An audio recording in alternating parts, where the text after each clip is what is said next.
우리 창세기 말씀을 같이 읽었습니다. 우리 인생을 보통의 많은 사람들이 여러 가지로 비유를 하는데 그 중에 하나가 이제 인생을 퍼즐에 비유하기도 한다라고 말합니다. 그러니까 우리가 인생을 살면서 1년에 365일을 살고 또 10년, 20년, 30년, 길게는 뭐 100년의 시간까지. 우리 지지난주에 돌아가신 우리 박순환 집사님의 어머니는 101살에 이제 삶을 마치셨는데 만 100살이신 거죠. 많으면 100년인데 그 100년의 시간 동안 그 삶이 하루하루의 삶이 매일 똑같지 않아요. 여러분들에게 새로운 일들이 펼쳐지고 새로운 순간들이 찾아오고 새로운 사람들을 만나게 되고 새로운 환경에 우리가 적응해 가며 삽니다. 어제와 오늘이 다르고 또 오늘을 살아가면서 우리에게 다가올 내일과 오늘도 다르기도 합니다. 또 우리의 과거를 돌아보면 우리의 인생 가운데 하루의 삶은 슬픔의 조각도 있기도 하고 또 어느 한 조각은 기쁨의 조각들도 있기도 하고 또 어느 한 조각은 또 행복과 또 어려움의 조각들, 퍼즐들이 늘 우리 삶의 연속으로 있음을 보게 됩니다. 그렇게 우리는 삶을 살아가면서 매일매일을 맞이하고 이 매일매일 우리는 새로운 그 퍼즐의 조각을 만들어내면서 살아가고 있는 겁니다. 그래서 우리의 삶을 보면 우리의 삶을 돌아보면 다양한 사건, 또 다양한 여러 사람들과의 관계, 또 다양한 형태의 모임이 바로 우리 삶의 연속이다라는 겁니다. 단 하루도 서로 같지 않고 또 어제와 오늘 또 그리고 내일이 전혀 끊김이나 막힘없이 연결되고 또 이어져 가게 되는 거죠. 그리고 그 조각, 어제 과거에 만들어진 그 조각들이 계속해서 모여서 한 퍼즐을 이루면서 오늘의 나라는 작품을 이루게 되는 거죠. 그렇다면 여러분, 질문은 어떻게 그렇게 다양한 퍼즐 조각들이 조화로운 하나의 작품으로 이루어지게 되는가라는 거죠. 그래서 오늘 요셉의 이야기를 통해서 우리가 이 부분을 같이 한번 살펴보려고 합니다. 어떻게 하면 그 서로 다른 퍼즐의 조각들이 하나가 되어서 인생을 돌아보면 멋진 인생이 될 수 있는가를 함께 나눠보고자 합니다. 오늘 50장의 말씀을 봤는데 50장의 말씀은 창세기가 50장까지 있는데 창세기의 끝부분이에요. 창세기의 끝은 이제 그 요셉의 이야기로 끝이 나죠. 그래서 요셉의 삶의 이야기를 통해서 창세기가 끝이 나는데 이제 50장을 보면 요셉의 아버지인 이제 야곱이 죽게 됩니다. 그러자 이제 남아있던 형들, 요셉을 제외한 10명의 형들, 베냐민 동생을 빼고는 이제 10명의 형들이 갑자기 두려움에 휩싸이기 시작하는 거죠. 왜 이 두려움에 휩싸였을까요? 도둑이 제발 저리니까 찔리겠죠. 그러니까 10명의 형들이 어렸을 때 요셉을 팔게 되잖아요. 노예상으로 죽이려고 했는데 우리의 형제니 피를 나눈 형제는니까 죽이기까지는 하지 말고 이 요셉을 팔자, 돈을 받고 팔자라고 해서 그 자신의 동생인 요셉을 팔아넘기잖아요. 그래서 요셉의 인생이 그때로부터 쭉 내리막길로 가는 듯한 인생을 살게 되잖아요. 노예로 됐고 또 노예로서 보디발의 집에 팔려가서 그 일에서 노예로서의 일을 살고 거기서 모함을 받아서 또 오랜 기간 감옥에 갇히게 되잖아요. 감옥에 갇히다 어쨌든 그의 말년에 이제 애굽의 총리가 되는 큰 은혜를 받았는데 어쨌든 형들은 자기들로 말미암아 요셉이 큰 고생을 했기 때문에 여러분들이 요셉의 입장이라면 형들이나 우리 형제 자매들이 나를 죽이려 하고 나를 팔았어. 그래서 내 인생이 몇십 년간 암흑과 같은 인생을 살았어요. 바닷가 같은 인생을 살아오면서 너무나 큰 환난을 경험했어요. 그러면 여러분들을 그 자리에 가게 만든 그 형제들을 향한 마음이 어떨까라는 거죠. 아마 대부분은 다시는 쳐다도 보지 않지 않을까 싶어요. 형제의 인연을 끊지 않을까 싶어요. 어쨌든 요셉은 하나님의 은혜로 말미암아 형들을 다시 만났고 형들을 받아들였어요. 용서했어요. 근데 형들 입장에서는 요셉이 자신들을 받아들이는 건 요셉의 진정한 마음이 아니라 아버지 야곱 때문에 어쩔 수 없이 자신들을 용서했다라고 생각을 했어요. 그래서 효자인 이 요셉이 아버지가 죽으니 이제 아버지의 유언대로 살아갈 필요가 없으니까 이제 우리들을 다시금 죽일 수도 있겠구나. 총리가 되었으니까 이런 걱정에 휩싸이게 되는 거죠. 그래서 야곱이 죽자마자 그의 형들은 두려워하기 시작하는 거죠. 50장 15절에 보면 이렇게 기록하고 있어요. 요셉의 형제들이 그들의 아버지가 죽었음을 보고 말하되 요셉이 혹시 우리를 미워하여 우리가 그에게 행한 모든 악을 다 갚지나 아니할까 하고 라고 말하고 있었습니다. 그러니까 지금까지 형들은 아버지가 자신들의 방패막이가 되어 줬었는데 이제 그 아버지가 돌아가셨으니 그동안 참고 있던 그 요셉의 복수심이 이제 시작되는 것이 아닐까라는 두려움과 염려에 빠지는 거죠. 그래서 우리 모두가 죽게 되면 어떨까, 어떻게 되는 건가라는 걱정에 빠지게 되죠. 그래서 그들은 먼저 요셉이 우리를 공격하기 전에 요셉 앞에 가서 목숨을 구걸하기 시작하는 거죠. 그리고 18절에 이렇게 이야기합니다. 그의 형들이 또 친히 와서 요셉의 앞에 엎드려 이르되 우리는 당신의 종들이니이다 라고 말합니다. 그러니까 예전에 몇십 년 전의 상황으로 가면 어렸을 적 요셉이 꿈을 꿨었잖아요. 형들과 같이 있을 때 팔려가기 전에 2번의 꿈을 꿨잖아요. 기억하세요? 네, 기억하시죠? 요셉이 한 번의 꿈을 꿨을 때는 어떤 꿈이었습니까? 형들이랑 밖에 나가서 들판에서 일을 하고 있는데 곡식단을 이렇게 묶어서 말려놓게 돼요. 그 형들이 묶어놓은 곡식단, 그러니까 10개의 곡식단이 요셉이 쌓은 곡식단을 향해서 일어나더니 절을 하는 꿈을 꾼 거예요. 그 꿈을 꾸고 형들한테 말하니까 형들이 어떻게 반응을 할까요? 그 일이 말이 되겠느냐? 너가 우리의 동생인데 형들인 우리가 너한테 절을 하겠느냐라고 형들이 요셉을 꾸짖었죠. 그리고 며칠 뒤에 이제 식탁의 자리에서 아버지와 어머니 또 동생까지 있는 그 식탁의 자리에서 요셉이 또 꿈을 이야기를 하는 거죠. 어머니, 아버지, 형들, 내가 꿈을 꿨어요. 근데 그 꿈에 보니까 내 별이 요셉이라고 적혀 있는 별이 가운데 있고 해와 달, 즉 아버지와 어머니를 상징하는 거죠. 해와 달과 11개의 별, 나머지 형제들의 별이 나를 향해 절하는 꿈을 꿨습니다 라고 말하죠. 형들은 더 앞에 꿈의 이야기를 듣고 이 꿈을 또 이야기를 들으니 더 화가 치밀고, 그러니까 아버지가 아무리 요셉을 사랑했더라도 아버지도 아빠와 엄마가 너에게 어떻게 하면 절을 하겠냐라고 요셉을 꾸짖게 되죠.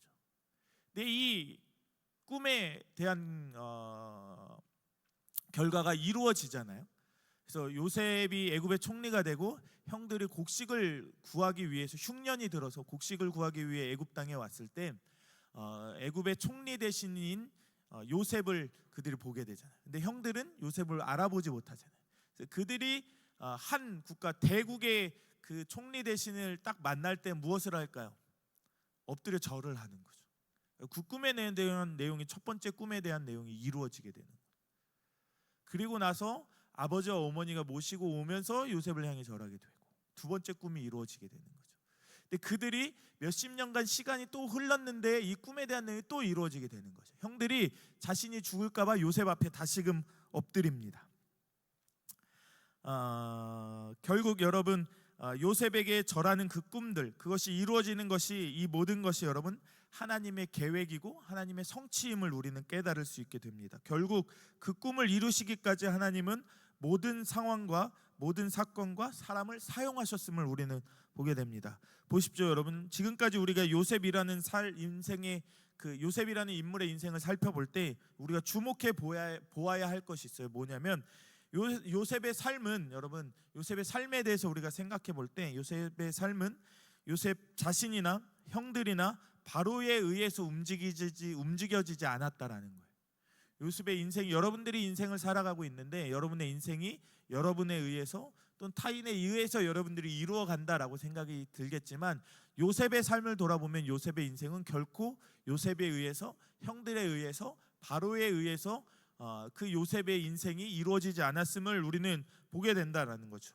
바로 모든 것이 하나님의 손에, 하나님의 계획대로 요셉의 삶이 이루어진 것을 우리는 보게 됩니다. 그리고 요셉은 그 사실을 확신하고 있는 거예요. 그래서 오늘 본문의 19절을 보니까 이렇게 요셉이 이야기를 하는 거예요. 내가 하나님을 대신하리까라고 이야기를 해요. 요셉의 형들이 우리는 당신의 종들입니다. 기억하소서. 우리는 형들이 동생에게 우리가 당신의 종이니 우리는 제발 살려주십시오라고 말하는 거예요. 근데 요셉이 이야기를 하는 거예요.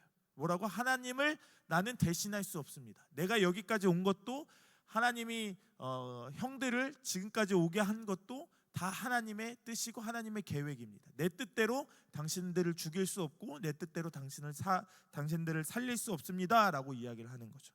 또 이 하나님을 대신하리까라는 이 표현은 나는 하나님께 속해 있는 사람입니다라는 의미도 담겨져 있습니다. 그래서 여러분 요셉 자신의 삶의 앞에 하나님이 계시고 또 자기는 그저 하나님을 따라가는 자라는 순종과 겸손의 고백이 바로 이 19절의 고백이 되는 거예요.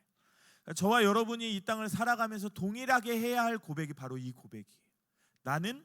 저와 여러분은 하나님께 속해 있는 사람들입니다.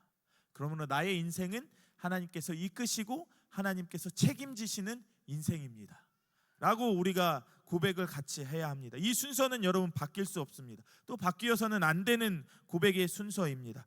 모든 일을 이루시고 다루시는 분은 바로 하나님이시라는 고백이죠. 여러분 요셉은 자신이 이곳에 오게 된 것도 모두 하나님의 계획이라는 사실을 믿었어요. 그리고 그렇기 때문에 그가 중간에 자신이 겪어야 했던 수많은 고난과 고통의 과정을 납득하고 이해할 수 있었던 거예요.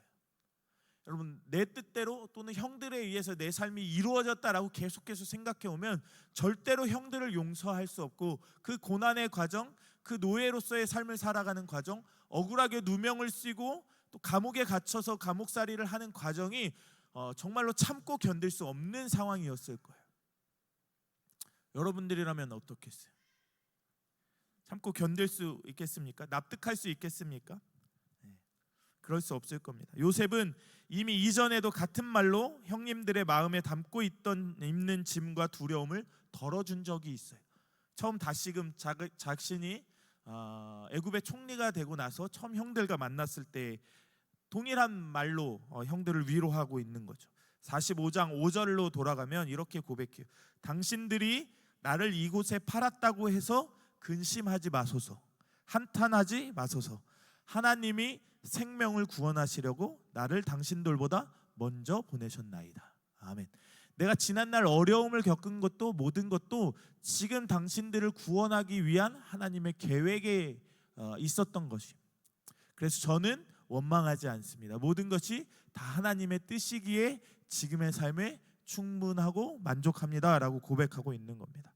과거 자신을 이곳에 판 것이 형님들의 행위이지만 지금 이 상황을 극복하고 또 생명을 구원하시려는 하나님의 계획이었다라는 고백을 하고 있는 거예요. 그래서 형님들의 마음속은 미움과 증오로 가득 차 있을지 모르겠지만 하나님께서는 인간의 악한 의도를 선한 결과로 바꾸셨음을 우리는 확인하게 됩니다. 그래서 오늘 우리가 로마서 8장 28절을 읽었잖아요. 바울이 이렇게 고백하는 거예요. 우리 함께 읽어보겠습니다. 시작.